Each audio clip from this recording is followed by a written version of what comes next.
Wiecie co? Same jeszcze driny woda, co ma przynajmniej 50 roków. A to jest syfon.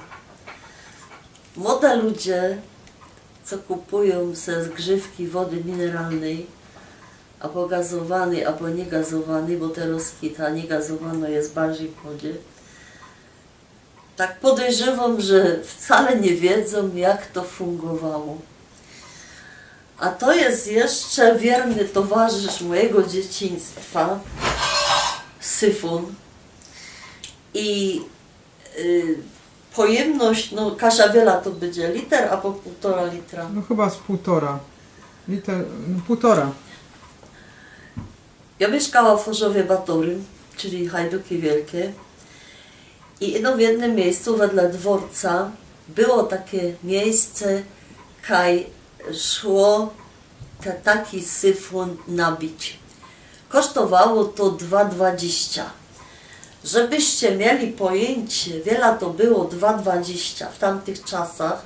Nie powiem wam roku, bo se zarostki policzycie. Ach Boże, startuję na tego seniora, to już mnie bardzo wszystko jedno.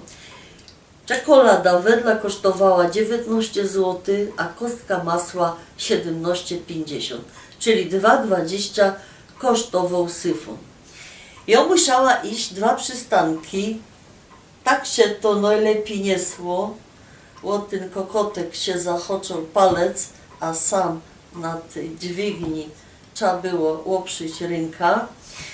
I w tym miejscu wedle dworca w Batorym dawało się próżny syfon 2,20 i dostawało pełny, czyli one tego na moich oczach nie nabijali. Podejrzewam, że kajsik po tym odkręcali to, napuszczali wodą, żaden tam się nie bawił, woda przygotowana z tym dwutlenkiem węgla i dawaj dali. Czyli to był punkt wymiany syfonów. Po tym, ale przed tym też, bo ja trafiła na syfon z lat 30. Czyli przed tym i po tym też, to było takie dla pospólstwa. Były syfony metalowe, piękne, takie świecące, z takim metalizowanym niebieskim, żółtym albo różowym nawet. Trafiłam na aluminiowy, ale mi go podkupili. Kaj sam w tym miejscu była taką szufladka na nabój. Nie mam takiego naboju, co by wam pokazać. On był metalowy, tak jak wam pokazuję, i tam driny coś było, nie wiem co. W każdym razie wyciągało się stary nabój, sam się wlewało wody z kokotka, żaden się nie bawił w takie tam dezynfekcje. Wkręcało się ten nabój, tam coś pykło i robiło się sam coś, co my nazywali taką woda gazowana, nie?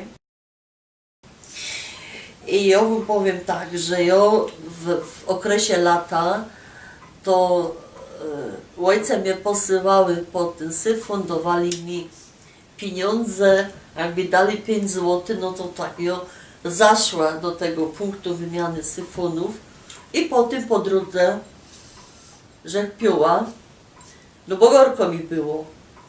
Jakże się skapła, że stoja pod moim domem i sam jest z hotela, no to kto wypiła do końca i szła na zód. Po drugie syfon, nie? I rodzicom, że już reszty nie wydawała. Oni się tak ani nie upominali, bo wiedzieli, co ją wyda robić. Ale chcę wam uświadomić jedna rzecz. My mamy strasznie łatwo. A to było do całej familii, nie? Ta szklonka się wziął, trochę soku, co my go zrobili bez lato, tam z jakiejś wiśni albo z czegoś, korzy się napił. No dobra. A jak się komu chciało bardziej pić, to co? No były wody mineralne we flaszkach. Te flaszki to trzeba było zanieść, wymienić i to jedna flaszka swoje ważyła. Ale takim sprzętem kultowym PRL-u to było coś, co najstarsze ludziska pamiętają i moje pokolenie, to była tak zwana gruźliczka. Był to po prostu saturator, taki przewoźny. Ja nawet patrzyła na internecie, idzie taki kupić i on tak jakby popadała, że mało nie kosztuje, już nie chcę robić reklamy. Był to taki wóz na 2 kółkach, takich wielkich. Do dyspozycji klientów było 5 szklonek z takiego grubego szkła, często to były zynwcioki. I on tam, Kasik, ten właściciel, był podłączony do kokotka wewnątrz domu, czyli on się musiał Kaś tam, że tak powiem, zakotwiczyć, kaj by go puścili albo do takiego kokotka we piwnicy, albo we mieszkaniu, że on nie płacił za wodę, więc to było bardzo wszystko jedno. No i te 5 szklonek było do dyspozycji całego miasta. No oczywiście to płukali, sam było takie psz, to trochę opłukał, nie? I potem zaroski nalewał ta brauza. I to były 2 wersje. Ze sokiem to kosztowało złotek, albo bez soku to kosztowało 5.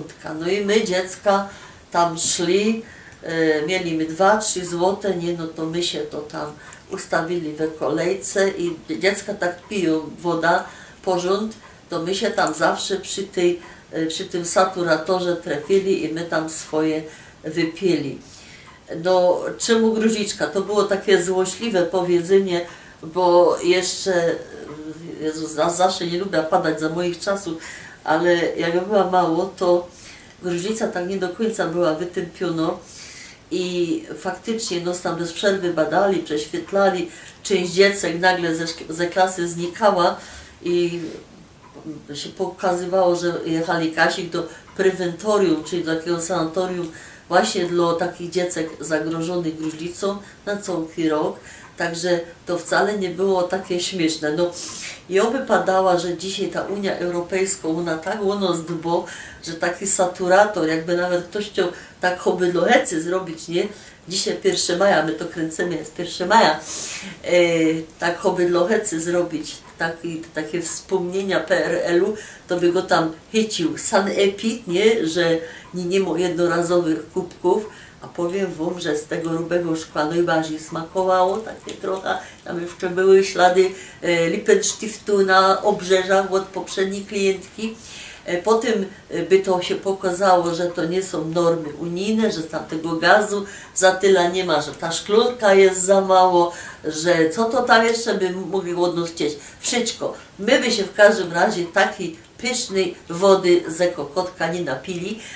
A powiem wam, że no, jest pokolenie, co my zawsze słepali woda z ekokotka, ale dawno temu, nie tak dawno, na dworcach, jak był kokotek Kasik, tak jeszcze starego typu, to pisało woda niezdatna do picia, co znaczyło, że raczej się ją nie należy napić, bo ona Kasik tam wandruje nie wiadomo przez co. No zawsze my taką wodę pili, jak widzicie, że tak dociągła do swoich lot.